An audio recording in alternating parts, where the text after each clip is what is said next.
New York Giants training camp is right around the corner. So on today's video here on Giants Now by Chat Sports, we're going to go through my top 5 position battles. The Giants are at some position of need, still need some players to step up and claim their winning spots. We'll break that down. I'm Marshall Green. Let's do it. Here is the Giants training camp schedule as it is set to kick off in about 2 weeks. We'll have 3 practices in a row on the week of July 24th. You go on the 24th, 25th, and 26th.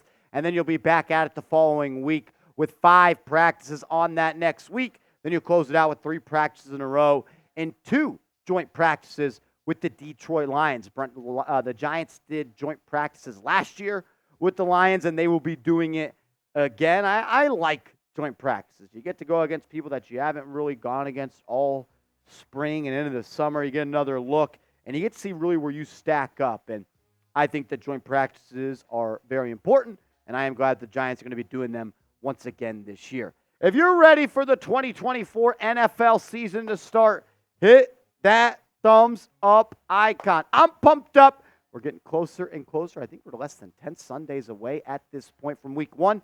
Hit the like button if you're ready to go.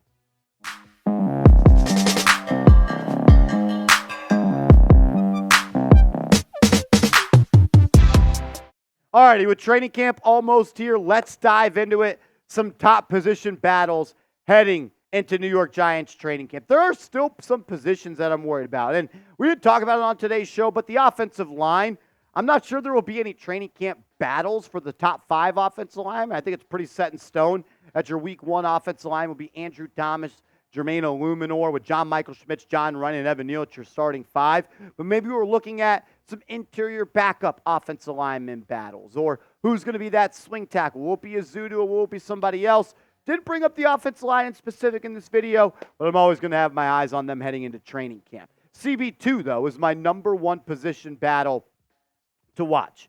We all know that that Deonte Banks is going to be the starting corner for this football team. He is going to hold down one side of the fort. Who's going to be on the other side, though? Will it be the third-year player, Cor'Dale Flott? Will the second-year player, Tre Hawkins, be that? Or will it be Tre Herndon? Will he be the player who you signed after training camp, or mini camp, in OTAs, because Cor'Dale Flott struggled this spring. Flott didn't look good. Anytime you saw Malik Neighbors highlight, it was 28 in coverage. Anytime you saw Jalen Hyatt highlight, 28 was in coverage.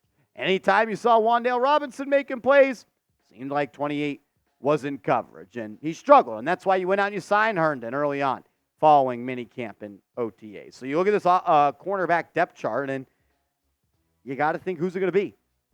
Is Tre Hawkins ready to take that next step, as he was not good at all his rookie year after the offseason hype train was full speed ahead? Will they bounce Nick McLeod outside? Will Herndon, after being signed essentially off the streets just a couple of weeks ago, take that job? I don't have much hope in Aaron Robinson. I don't think that David Long Jr. is going to be that guy. So, look, I'm not confident. It's a premium position. The Giants just don't have premium talent there.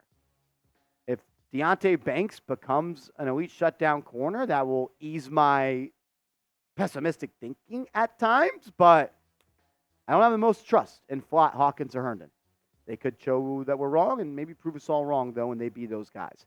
QB2, I know a lot of people are just writing in Drew Lock as that guy, and probably deservedly so, right? You gave him $5 million. You made more of a financial commitment to Drew Lock than Tommy DeVito, but I do think there will be a head-to-head competition, at least in Tommy DeVito's eyes. Hey, if I go out there and over this next 2.5-week stretch, I play top better than Drew Lock, and I do the things that Tommy DeVito does, and I win over this coaching staff some more, maybe he could be that QB2. You look at some of the things that Drew Lock has done in his NFL career as a starter. He's started 23 games. He's 9-14 in those games, completing about 60% of his passes, just shy of 5,000 yards with 27 touchdowns and 20 INTs.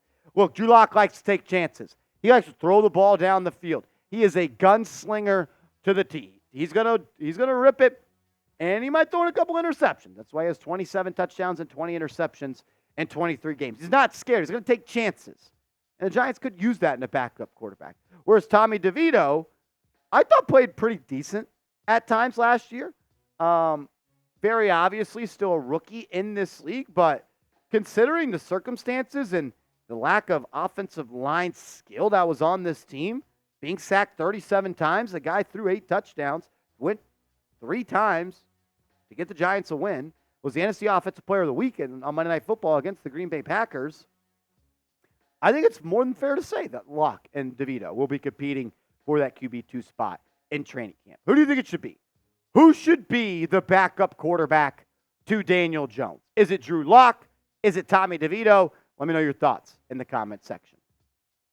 I think RB2, the guy that's going to be the second back behind Devin Singletary, is up for grabs at this point. And the two guys that I'm looking at first and foremost are Eric Gray, the second-year player out of Oklahoma, and I'm also looking at Tyrone Tracy, the rookie that was drafted on day 3 of the NFL draft, the receiver turned running back.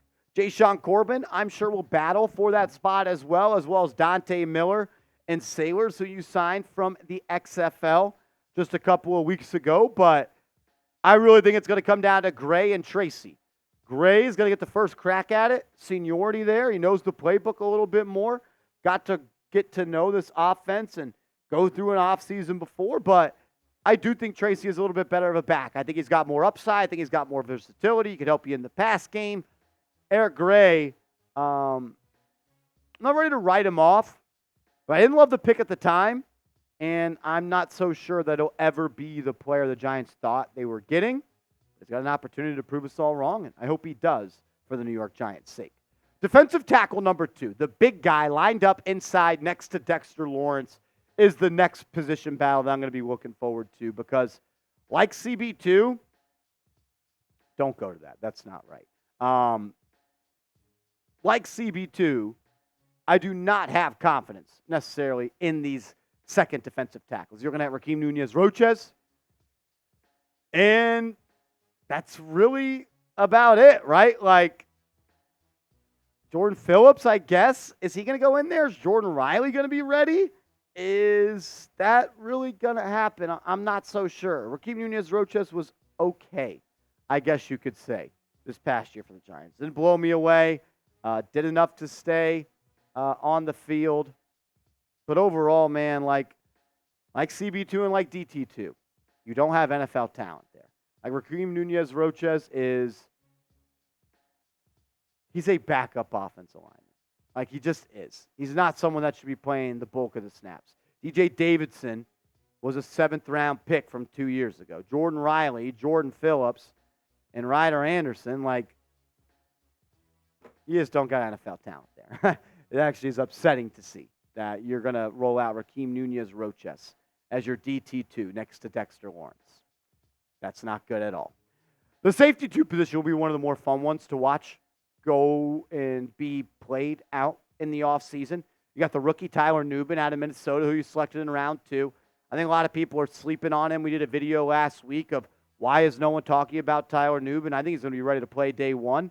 He's just going to have to beat out Dane Belton, who has not really gotten a fair shake of his own, whether it be because of bodies or XYZ, to be that guy. I mean, he's played in 32 games so far in his career, and I trust this guy's instincts, his football IQ, his ability to diagnose plays and read offenses. He's always in the right spot at the right time. 4 INTs, 5 pass breakups, 3 fumble recoveries. The guy has been accounted for 7 turnovers in 32 games. Seems like he's always in the right spot at the right time.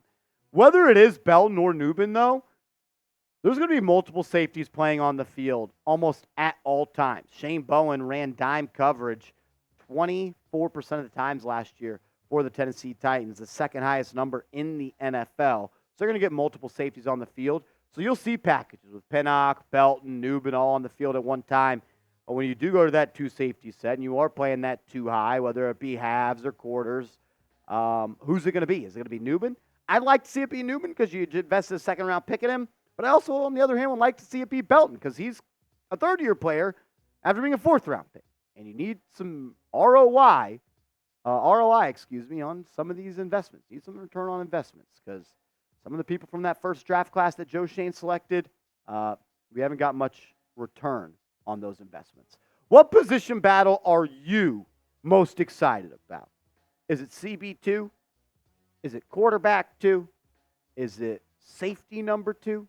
Who's it going to be? Let me know in the comment section. Make sure you are following me on social media, trying to up my social media game, and I need your help. So if you're looking for nonstop Giants news on Twitter or Instagram, hit me up at @MarshallGreen_.